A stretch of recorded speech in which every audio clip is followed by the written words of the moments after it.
So that sets the precedent of general people in the world and where they're at in relation to the top 1%.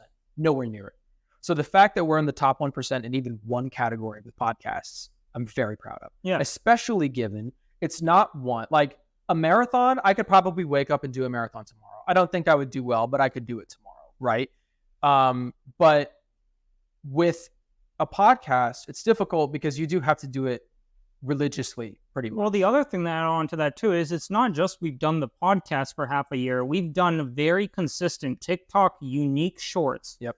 And Instagram posts and Facebook posts and Twitter posts. Right. Right. So it's not even just the podcast being recorded. It's like all of this content has been consistent for half a year now, and consistent now more than ever. Right. Right. Because now it's like really every friggin' day. Yep. There's a new post with new content, with new information. Yeah. And so it's like, that's a really big achievement in my eyes, because there's even these big name podcasts, they don't post, they don't always post really consistent TikTok shorts. Like I've never seen a TikTok short from Modern Wisdom outside of someone who's cut up a Modern Wisdom podcast and posted it on their own personal TikTok. Right. We make content outside of the podcast. Yeah. So I think that's a really awesome achievement. I think so too.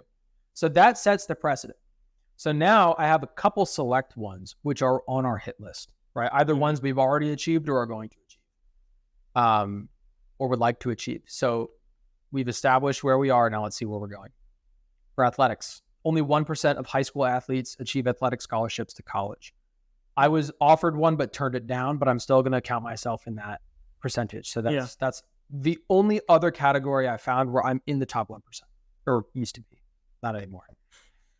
Online content creation, only 1% of YouTube channels reach over 100,000 subscribers.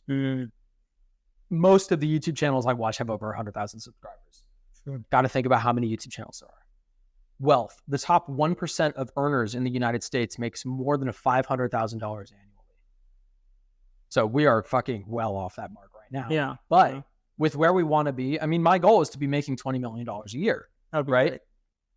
That is so far past the 1%. You're in the top 0.1%. Oh, for sure. Well, I mean, if you look at the graph chart for a percentage of people versus income, right? It's like high and then bottoms out, and then it's like getting close, and then at 99% it climbs a little bit, and then at like 0.01% it's like, whoom, yeah, it just goes crazy. Yeah, right. You either make regular money or you make billions. Right. And if we look at this on a large scale, let's say we do the podcast for the next 40 years, right? And we hit our top 1% in the first 6 months, right? So if we hit our top 1% in podcasting here, and we have another 39 and a half years of podcasting ahead of us, I mean, even if it takes us half of that time to get to our over $500,000 a year, right? We still have so much time after that in which we'll be earning $500,000 a year and can focus on getting into that 0.1%, 0.01%, and then the top 0.1 of 0, right? Like Hormozy says. Yeah. The final one is a business. About 1% of startups become unicorns valued at over 1 billion. 1 million? 1 billion. 1 billion. Got it. So starting your own company and building it from $0 to $1 billion, only 1%. Yeah. I would even probably think less. Yep. Yeah. I mean, it says less than 1%. This might be a really hard statistic to find, but I wonder what percentage of entrepreneurs start their first business when they're 22. That would be an interesting one to try and track down. I wonder also what percent of what's the average age of a billionaire's first business? That'd be interesting. The most successful people, when did they start? Yeah. Because I've always seen our age as a competitive advantage. Like, not competitive in the sense that like, oh, we're going to be doing better than all these other people, but competitive in the sense that we have so much more time than the most successful people in the world had, meaning we can probably reach even further than them, especially with AI and technology and everything we have now. Yeah. Like, we can probably get even farther than them. Right. Especially because we have that extra time from starting earlier. Right. So this is a snapshot of where we would like to go in our goals. And I found a Hormozy quote that gave me pause. I was in the gym and I listened to this quote, and I think it needs to be addressed on our podcast, given that this episode is about our podcast and our goals and where we want to go.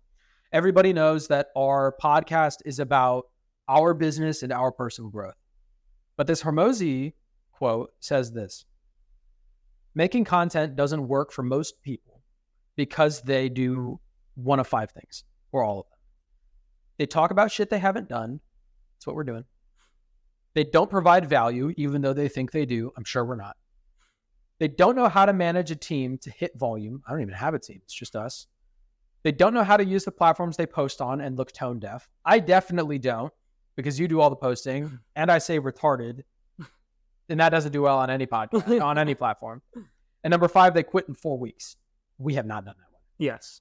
So we're at 4 out of 5, probably. He says the end. That's the end of the quote, right? And the reason that I wanted to bring this up is I wanted to really drive home the point that we don't make this content for other people. Mr. Beast makes his videos for other people to watch. Alex Hormozi makes his videos to share value with other people. Social media creators create content for other people to watch. Their reactions drive their inputs to try and change the input to get closer to the optimal output, right? Yeah. So if your viewers like the color yellow, you're going to start to incorporate more yellow objects to get more viewers, right? Like, you respond to viewer feedback. Right. It's my intention that our viewers' input doesn't change a single thing about our podcast. Yeah. Because I want us to make our podcast for us as a exercise in consistency and a sanity check regularly to make sure that we're on the right path. And I'm sure we're going to fuck up along the way. When we do fuck up, I would really love to have evidence of where it went wrong. Like, we can go back and look and say, fuck, dude, in podcast 17, I said XYZ. That was really wrong. And that resulted in a problem in podcast 40. Now I can learn that lesson, talk about it in podcast 41, and learn from that and move on. So this is really more than anything, it's a journal entry for ourselves. Yeah. And the only reason that I want to post it online, there are 2 reasons. The first reason is I want other people to be inspired, if they can, to see that we are in a similar situation to them and pushing as hard as we are. And number 2, I want other people, once we've succeeded, I feel like most successful people are judged really harshly with no backup information, right? So it's easy to say, oh, well, Alex Hormozi, you grew up, your dad was a doctor and you went to this super private school, so you had it all made for you. Easy, right? Or pick whatever successful person you want. A lot of people judge them harshly without knowing their background. And I would like to have substantial and inarguable evidence that we have been doing this and we have been committed to growth since day one. Yeah. And if we're billionaires when we're 45 and everyone's talking shit about us and we're like, oh, they've always had it easy, right? And, you know, they're not good people. The whole thing about Jeff Bezos not caring about his employees or whatever, right? I want it to be known from day one that we are the people who are dedicated to growth in our personal life and our business. It's in our intro and it's our core values. And this serves as evidence to that, right? So in 30 years, when it's not okay to say retarded, you can come back and flame me for that. That's fine. But you should always know that from the get-go, from our first 1% episode, well, really from episode 1, but from this episode specifically, that's our commitment. So I wanted to address that briefly. You have any comments on that? It's okay if you don't. Yeah. I just talked. I think it's also, I think this podcast is really cool too, because I don't know of anyone else who has documented their journey every week from start to finish. Yep. Right. There's plenty of people out there who make it and then talk about their past and then talk about where they're going. Right. Mm-hmm. But no one has live documented every step of their way. Yeah. And I think it's important to note that we have drive, we have passion, and we have a vision. And we are spellbound to achieving everything that we want out of life. Yep. And we will make it. Yeah. I think that's a really important note. Yeah. Hormozi says that you should take more pictures of the shitty times because it will humble you in your more lucrative times. And it will remind yourself and other people that you really did come from shit. And although I love the old Formula SAE work pictures. Yeah. Those are so funny. Yeah. Although I don't think we came from like absolute shit. Like no, of course not. You know, we're doing well for ourselves. We had a good starting place. But eventually this place, we're going to have a studio and multi-camera setup and a team doing all of the mixing and editing for us, right? And we'll be laughing at the mold that used to be in the air conditioner and the roaches that come out when you turn the lights off. Yeah. And the mice that live in the garage and the lizards that get in through the cracks and the doors and the windows that have plywood on them because the panes fell out and the locks that I had to replace and break. And that light over there, that the water from the broken roof drains into and fills up that light and burns out my light bulbs. You know, there's a bunch of things that we'll look back on and laugh. The no money to fix any of it because the electricity bill's $900 a month because the insulation's so poor in this place. Yeah. These are the things that I don't think we particularly have a lot of pictures of them like Hormozy says to, but I think that the podcast is so much more representative than photos. Because with photos, you remember what it's like, but eventually like our memories will fail us, right? We'll get dementia and die. But if we can go back and listen to a podcast, it's not just an image. It's also, it's a telling of a story of this snapshot in our life. It's a point in our life where we have different perspectives. It's even our voices and how our voices change and our bodies. Like eventually we'll get old and start to sag and then fall apart. Nothing's going to work. And so like right now, everything works, right? Yeah. Super grateful. Everything's awesome. And I'll come back and look at this episode and go, man, I miss when everything was awesome and nothing hurt all the time. And I think that that's something special that photos don't really capture, but the podcast will. True. So good point. Right. So that's a quick breakdown of where we've been and where we want to go. Now I want to start talking about where we're going and how we're going to get there. Because you frequently ask me, I think that you hold the perspective, correct me if I'm wrong, that success isn't really about the material items that you achieve, but really who you become to get there. And that to reach those material goals, you have to first become the person to attain them. And usually I answer with, I'm exactly who I want to be. I'm sure I'll grow along the way, but I don't care. I don't have goals. But recently, I've identified an attribute about people who I admire that I don't have, which is not something that I've experienced so far, because usually when I see something that someone else does that I want to do, I just do it immediately. It's a behavioral change. It's an emotional change, right? Yeah. And those things are controllable. But there's an aspect that isn't emotional or mental or physical. It's all of them. My goal is to become hard to kill. I saw a TikTok on this several years ago and I really liked it, but I didn't really know what it meant. But I had a thought after it in the last week, following the attempted assassination of Donald Trump. I've been watching more videos on it to try and understand what happened and why it happened, et cetera. And the more I learn, the more I realize there's another reality where the bullet went 1 millimeter further and actually killed him.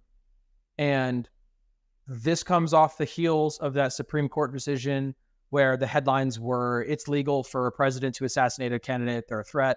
And even though that's not the case, half the country would think it was. And there's a really great chance that everything goes to hell in a handbasket and goes to shit. And we're actually thrown into civil war. And the reason that concern is different from the concerns that I see from work is if we go to war with another country, 80% chance that everybody ends up nuking everybody else, and that's just it. We're done for the world, right? You're going to get radiation and you'll die. At the end, either you're vaporized or you survive and you're just going to get radiation and die. And then you don't have to worry about it. And that's almost a blessing. But if Donald Trump was assassinated when the assassin tried to get him, we would have been thrown into civil war, which means that there aren't going to be nukes used. It's just going to be like guerrilla style fighting and conflict in the streets everywhere. And in that scenario, I'll surely die. There's nothing I can do, right? I don't know how to hunt. I don't know how to trap. I don't know how to build a shelter. I don't know how to start a fire. I don't know how to clear a room with a firearm. I don't know how to fight hand-to-hand combat. I don't know any of these things. Like, I don't know so much about basic survival. I don't know how to navigate through the wild. I don't know how to clean myself without like daily items. And in a doomsday scenario, there's a good chance that it doesn't look like nuclear fallout, but it just looks like the end of civilization as we know it. And you have the choice. It's like Walking Dead. Like, you live in the city where there's other people who are dangerous, or you go out and live in the mountains, in which case you need to learn how to live in the mountains. And this is an attribute that it's a critical weakness that I've identified, because I want to continue to live. And if that's the case, then I need to be prepared for it. And I've realized that that's not just an attribute that I admire about the more rugged heroes that I have, but it's also an attribute about the business people who I admire. And I hadn't considered this, because when people think of become hard to kill, you think of many tactical things, right? Like weaponry and fitness and fighting and hunting and shit like that. But you can attribute being hard to kill to business too. Yeah. Alex Hormozi is hard to kill because he is sure of who he is and what he says. He has many allies in business. He understands the fundamentals. And if he lost everything today, he could build it back tomorrow. Yeah. And that makes him tough to kill. And those, I've broken it down into specific attributes to speak about, because I've tried to identify what makes someone hard to kill and how do I get there. I tried to operationalize it, which is what Hormozi does. But before I get into those, I want to know if you have had any recent developments in the similar vein of who you want to become. I reflect on it pretty frequently. Like, I think about it quite a bit, and I put quite a bit of thought into who I'm turning into and who I want to become. I wrote down quite a few things on this list here. Yeah. So these are in a rough order, but it's not in a perfect order. Like, I would have a hard time to really like get like 1, 2, 3, 4, 5 from most important to least important, but they are in a rough order of what I feel like is most important to me. Mm-hmm. Strong and steadfast in my beliefs is the first one I have. I think that I'm getting there. I'm growing to that point, but there are certain aspects of how I carry myself, or certain times when I get dropped in a conversation, and even if I try to exit it politely, I allow the other person to still entertain the conversation. Like today at the bar, I had that guy talking to me, and I was like, I think by the time he came over to sit next to me to talk with me, it was already the third time that I'd turned away and been like, hey, like, I got to work on my life. I got to do that thing, right? And it was my mistake to try and entertain it and end it quickly. I should have just cut it, right? Because I should have been steadfast in the stuff I had to do, and just been like, hey, like, I got to work. Like, I can't do this right now. I can't chat, right? And I think that sometimes I'm easily swayed by my environment in terms of like how I'll vocalize my beliefs or how I'll vocalize my opinions. Like, if I'm in an environment that I feel like would be hostile towards my perspective on taxes, right? Just as an example, I'll cater my wording or change how I phrase stuff to be a little bit softer. And I really want to get to the point where I see that as a skill in some sense, right? But what I want to caution my future self about future Sander, is yes, it's a skill to be able to acclimate to your environment and effectively communicate with the people around you. But you have to see that compromising your beliefs and compromising how you vocalize yourself in that moment has an impact on you mentally and internally that you don't necessarily realize immediately, right? Because what you say reflects on the acts you do, right? Your words have more meaning than just words that you're saying. They actually say you're happy, how you think. If you say you're happy, you scientifically become happier.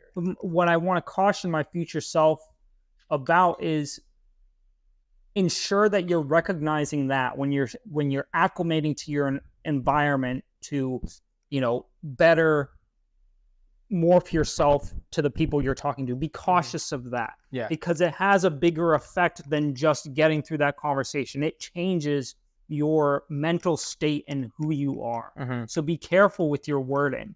Yeah. That's the first one. Let's talk about that one for a second. Yeah. Because I have notes on that. Because this is something that I've considered, especially with all the politics that is happening in the world right now. Because politics is polarizing. It's the way that it is. And I generally loathe polarizing things. So how do you hold a polarizing belief and not come off as a dick and be polarizing, right? It's tough. Well, I after our conversation where you were like, I don't see the point in talking about politics, and I was like, oh, like why? And like you're like, well, because I just don't feel like it really, like your goal in talking about politics is to change the other person's mind. It's not to change your own mind unless you ask the question, right? Yeah. Right. Yeah. Real brief summary. Sure. Yeah. Listen to our last podcast to get caught up on the shit we're talking about now. That's true. And after that point, I've pretty much just done my own research and looked at the stuff and come to a intellectual conclusion, or at least what I think is an intellectual conclusion based on what I understand and what I have seen. And I just keep it to myself and vote accordingly. Yep. That's the way I run it. Yeah. Generally speaking, in conversation, I fully agree with you on positive speak. I've been trying to do it more lately with I'm tired. Because I would every day when I walk into the office and my coworkers go, "How are you doing?" I would almost always answer with, "I'm tired," or "I don't want to be here," or "Fuck this shit." And that makes me feel those ways, and I don't want to feel those ways.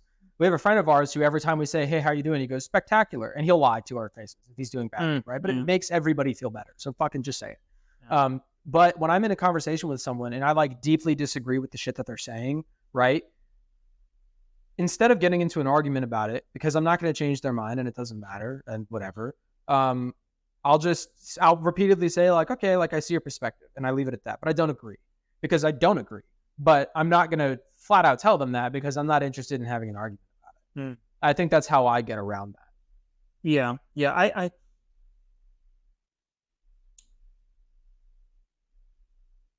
Yeah. I've had similar situations, but I have times when, for example, I was talking with one of the bartenders about wealth and disproportionate wealth in the U.S. Yeah.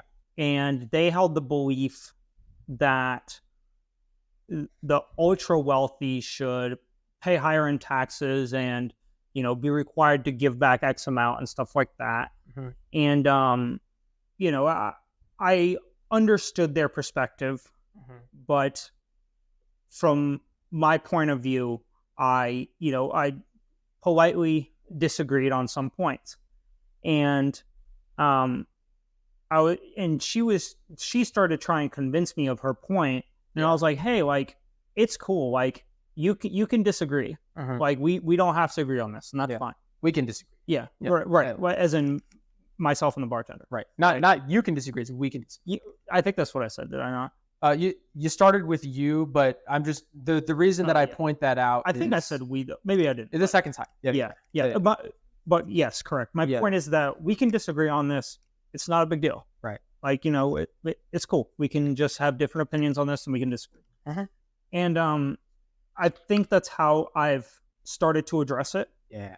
And that's definitely progress from what I used to do. Yeah. Because when I was younger, it would be like, why don't you agree? Like, I don't understand. Like, don't you think of it this way and not this way? Like, what the fuck, you know? And I've grown a lot since that point, for sure. I used to address it that way for two reasons. The first being, I would rationalize it by saying, oh, well, I want to figure out why they think that way, because then it makes me better informed. But really what it was I want to ask them why they think that, so that then I can share how I feel about it. Because really I want my thoughts to be heard, because I think my thoughts are great and maybe they'll think so too. That's what it really came down to. And ultimately I realized that doesn't fucking matter. Like, who cares, right? So I'll go full conversations with people who disagree. Like, we disagree and they don't even know it, because I keep yep-ahing them. And that's it. And then we leave the conversation and everything's fine. It's not a big deal. If they ask me how I feel about it, which normally the further you get into approaching conversations like this, I think that you'll agree with me, is the further you get into it, people just want to share how they think. They don't really care how you think. In those conversations, most of the time, if you don't bring it up, they won't ask you what your thoughts are on it, because ultimately they just want to share how they feel. Yeah. And I would agree with that. I think there's been solid evidence over my past that I have sought other people's opinions. Mm-hmm. You know, when I took philosophy courses, my one goal I took 3 philosophy courses in college and 2 in high school. Mm-hmm. And in those courses, my number one goal was to hear what other people think about these philosophical concepts and issues, Mm-hmm. because I was curious what other people thought. I wanted to know because I saw a benefit to understanding what they think to help solidify or form what I think about the topic. So, but there have been definitely times where I've gotten into conversations where either I feel like I just want to share my opinion about it, or I feel like they just want to share their opinion about it. Right. So I've been in both types of conversation, but I think my point being is that I want to grow into someone who holds their beliefs really strongly. And even if they're in an environment where they have to morph themselves a little bit or change their language to get through that conversation or environment, that those words don't affect how they feel and who they are. Yeah. Right. That's my overarching point. Yeah. I think that by conveying that, I understand, like you personally, I disagree with. I understand what you're saying and I hear you. That makes them feel like, awesome, I've shared my opinion successfully, right? And you can leave it at that and it's fine, because you have never said, I agree, or I think the same thing. And you never question yourself. You're just like, I understand what you're saying. And they misconstrue that as this is a positive thing, when in reality, it's just you verbally confirming, I heard the words that you said and I understand what you're saying. And I think that if they ask you blatantly, like, what do you think? Like at that point, it's totally fine to be like, I disagree. But that's not the end of the world. Yeah. But I think that's a great trait to have and to work towards. Do you want me to go through all mine? Or you want Yeah, no, finish them up and then we'll go through all mine. Discipline to make the most of every day. That's something that I've had periods of time where I've been good about it, and I've had periods of time where I've been bad about it, and periods of time where I've been frustrated because I wish I was better, but I keep fucking making mistakes. What do you define as the most out of every day? Like, how do you know if you've hit it? I know if I've hit it if I wake up on time and I'm working consistently without being distracted by other topics outside of what I planned for the duration of my day. So sticking to the schedule? Sticking to the schedule, not being distracted by other problems, and doing that from what I determined was a good wake-up time until I go to bed. That would be a disciplined day for me. Got it. And I've had days like that, but recently I've really struggled. Actually, I'll rephrase that, because I've been better about getting up out of bed. In the recent past, I've really struggled with it, and I'm getting better about it. And today I figured out how to make a custom ringtone successfully, which I very pleasantly played at the bar today. Ringtone? It's a ringtone. You're so fucked. I'm so fucked. Someone, I won't say their name, is going to call you and you're going to be so screwed. I heard do you know the iPhone ringtone is like, boop, boop, boop, boop, boop, boop, boop. I heard one the other day it starts off as that and then it turns into My Name Is by Slim Shady. Oh, that's cool. And it plays the tone in the iPhone. I was like, oh man, I want to be that ringtone. So I saved the video as a screen recording to turn into a ringtone later, but I forgot about it. So now that I know you've done this, I'm going to have you do it for me. So I'm going to record my custom ringtone tonight for myself because now I know how to do it. And honestly, I think if I just get up in the morning right when I want to wake up very consistently, more consistently than I'm doing now, and I stick to my tasks and don't get distracted and hold myself accountable and on the path to what I have at hand, I will be able to have a disciplined, good day every day. And I think that's when I'm most happy, is when I have those great productive days. When you get everything done that you set out to. Where at least I worked as hard as I could on everything that I had on the sheet or the things that I had on my sheet. Some of the things. Got it. I want to continue to be hardworking and motivated. As I progress, I don't want to get to a point where I'm sitting back and relaxing because I've made enough passive income to chill out and, just use my day essentially for leisure. I don't want to become that person. I want to become the person that continues to work hard and continues to progress and has motivation and dreams and aspirations. You know, I want to be excited with my results, but unsatisfied by the unmet potential. And so that's another thing that I really want to become. These are sounding like things that you're already like doing, or like you just have to remind yourself. Yeah. With stuff, it's all stuff that I'm trying to make progress towards. I'm just not there yet. Yeah. You know, it's kind of like how Hormozy says, you're not like, you aren't loyal because you haven't been given the opportunities to prove that you're loyal yet, right? Like you haven't cheated on your girlfriend yet, but I haven't sat a 10 down in front of you who's trying to put their hand in your pants and you've said no. That hasn't happened. You just haven't sought out someone to cheat with, but that doesn't mean you're loyal because you haven't given the opportunity yet. So every time a girl tries to hook up with you and you say no, you put a penny on the scale towards being loyal. And you have to have enough of those to reasonably say that the trend would argue that you're a loyal person. Right. So with these traits, it's almost like, oh, but I have to do these every day for a significant period of time to claim that I am these things. And so long as that you're doing them for a majority of the time, I would argue that you're largely those things or on your way. Yeah. And I think so far with the ones you've listed, you do a pretty damn good job at it. I'm trying. I appreciate that. Yeah.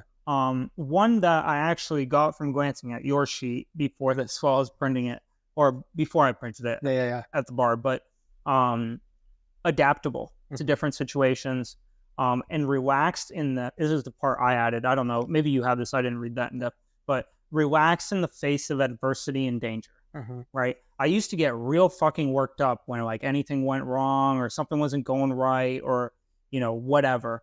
And I think honestly, something that really reset my bar for stress and anxiety and unknown factors that I had no control over was fucking wrecking my 330, breaking both my laptops, getting that fucking suspension from work, and like all the other little bullshit throughout that period of time. In like a week and a half. Yeah, it fucking blew. Like it sucked big time. And like after that point, like when I ran over my laptops, which fucking sounds so stupid now that I say it out loud. It was stupid. It was super stupid. Yeah. But it was like when I ran over my laptops, I remember I don't even know if I told you this full story. So I put the bags behind the Miata. I pull out in the Miata and I'm driving along. I'm going to the gas station to fill up before work. I get to the gas station and I'm like, did I put my bags in my car? I was like, I don't know. And so I fucking opened up the trunk. Nope, no bags. So I'm like, fuck. So I turn around and I'm driving down back this road and I see a blue bag torn to shreds in the middle of the fucking road, like 250 feet away from my house. I'm like, okay, cool. That's my personal laptop. That's fucked. And so I pull over, I grab that bag. There's lawn care guys staring at me. They're like, what the fuck did this kid just do? And I'm like, just having a good morning. And then I get over to the driveway and the other bag is also run over with my work laptop. And I just open the stuff up and I'm looking at the personal laptop and I pop it open. The screen's all bent and the laptop's all fucked. I'm like, there's no way this thing's gonna work. And it turned on and it like fired up. The screen didn't work, but it fired up. And I'm like, okay, like the computer works. You know, so instead of in that moment, I was like, oh man, like I gotta buy a new computer. And I'm like, what the fuck? This is so stupid. God damn it, everything's falling apart. I was like, you know what? Okay, cool. This might still fire up when I hook it up to a monitor. That's a bonus. I found it, right? I remembered it. So I went back for it and I got it. I didn't leave it, right? So there's a potential to recover data. That's a bonus, right? And I'm not really that late for work because I realized it when I was only 2 minutes away. Right. So it was like that completely reset my bar for, you know, being able to relax in the face of adversity. You know, and I think I've carried that with me for the most part. There's been much fewer times where I've felt genuinely upset. This is all so fucked. Fuck me. This sucks. You say those words all the time. Yeah, but you said it right before we came to podcast today. Yes, I did. No, but there's that. I don't genuinely get super upset. It doesn't ruin my whole day. Got it. It ruins like 3 minutes. And then I'm like, okay, reset. It's fine. It's good. Move on. Right. It used to ruin my whole fucking day. I know. Right. I've been there. Yeah. I've been there while you have a bad day. Right. Or bad 3 weeks. Yeah. And it doesn't ruin my whole day the way it used to. Why? I think because I realized that there's nothing I can do about it right now, so I might as well push on and look at the bright side of things. And then there's no point being super upset about it, because I can choose to either be upset about it or I can choose to be happy and push through my day and enjoy what I have, right? And continue to be productive. Because I know that if I'm upset about it and I'm unproductive, I'm just going to be upset about another thing because I was unproductive and I didn't get what I wanted to do done, right? So I can really choose my path. And I think that's brought a lot of power into my life and how I see myself. Right. And so I think that's been the core change for me. And then to go along with this adaptability and relaxation in the face of adversity, I have that I want to accumulate the foresight to envision different business decisions or life decisions and envision the different outcomes or what is a good path, right? I feel like right now I have a bunch of different decisions that we could make in the business and whatever, and there's not a super clear path for any of them, but one of them is clearer than the rest. Right. And so that's the one we go down. But I want to get to the point in who I am and in business where I have a really awesome map of what I could do and who I could allocate to what in terms of resources, or what things I could do to get to, this destination, and then what path I take. I want to have accumulated a clear vision of that. Right. That's something I really am striving towards. And I think that will come through failure. It will come through success and understanding why you were successful. It will come through time and through wisdom and through seeing the world around me develop and other people and other entrepreneurs develop and talk about it in their podcasts and stuff like that. It comes through experience. Yes. Right? Yes. And the tough part about, I really genuinely think that the paths will never be clear. Because I think that even like where Hormozi's at right now is he's like, I want to be a billionaire. I've made hundreds of millions and I don't know how to get there. Like I'm still trying to figure it out. So like, as you progress, the wealth of information that you have solid, like this business that we're about to start, by the time we're billionaires, we can start these businesses in our sleep. Like we'll just tell people what to do and go do it, right? That's what we're working on. But the next path forward won't be clear.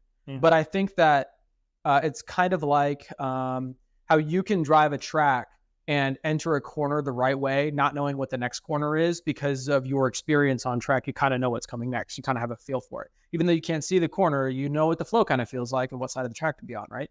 But right now, we don't know what pedal is the gas because we haven't done anything. We haven't been on track. We haven't driven the car. So we figured out how to get it in gear and now we're rolling and we've upshifted and now we're looking at the first corner and we can't tell if it's a left or a right. So we're still trying to figure out what to do to get to this first corner. But the more corners you take, the more familiar you get with it. And even if you don't know where the next corner is, you still know how to take a corner. So I think that will come with experience for sure. But I wouldn't be surprised if we never know what the next step looks like. Yeah. Yeah. I think I want to be able to get to the point where I can at least look at the situation we're in now and have a clear outlined vision of it. Yeah. And I want to have that knowledge base to feed off of. Yeah. That's what I'm looking forward to. Yeah. I think we really need to get in the trenches with it and do it, which we're on the path to do, and it will happen. But I think that once we start to do it and practice it and get our hands dirty, we'll start to understand it. You only know how a car works once you've worked on it, right? Reading only gets you so far. Yeah. So we need to just work on the car to figure out, if this is even the path that we want to do, or if it is the path, how do we do it? Right. And I think that comes with experience. I would agree. Yeah. The second to last thing I have is I want to be philanthropic. I think I used that word correctly. Philanthropic so that I can give back to my community and the people that I love. I want to be able to give back. I want to be able to support the people around me that I love. And that's kind of like a overarching dream and vision. Like I have visions of what I want to do for the people around me, and I want to be able to achieve those things. Right. And you've already started on that one because you fixed the dirt bike today and saved the kids some money. You're already giving back. And I mean, I always try to give back in small ways. Right. So that's one of the things I think that you put pennies on the scale every day. For example, you tip on your loyalty drink. I have spoken to many bartenders, and a shocking amount of people do not tip on their loyalty drink. Even if they come in, drink the loyalty, hang out for 3 hours, and then leave, they still don't tip on that. They'll leave without paying anything. Yeah. And the bartenders appreciate it. Like they know us because we consistently tip on loyalty. And if we don't tip one day, we tip extra the next time we see them, and we remember, and they recognize that. They remember that. And that goes a long way. I mean, it's not philanthropic per se because it is an exchange. It's a transaction, but I think that every day we put pennies on the scale. I would agree with that. I just want to continue that. Yeah. And do it on a larger scale. Mm-hmm. I think that another reason that people like the bartender you were talking to about wealth and how wealthy people should pay more in taxes is many wealthy people donate huge chunks of money to causes that they support. And a lot of wealthy people also pay a lot of fucking tax. They do pay a lot of tax, right? Yeah. But the thing is, your tax, essentially you're handing money to someone else and saying, do what you want with it, right? And I might not agree with half of the things that the government spends its tax dollars on. So why would I want to donate half of my money to stuff I don't care about? Yeah. I'd rather donate to a private organization that does exactly what I want. And there are many, many wealthy people who donate hundreds of millions of dollars a year, and people don't see that reflected in the law and think it doesn't happen, which is a shame. But I don't want to be known as the person who donates money for the sake of having people see that I'm donating money, but I want to be the person to act as a representative for wealthy people who do give back, if that makes sense. Yes. Yeah. I hear that point. To be a role model figure for people like yourself. Yeah, pretty much. Once you're made it big. Yeah. And then the last bullet point that I have is to be physically fit and lean.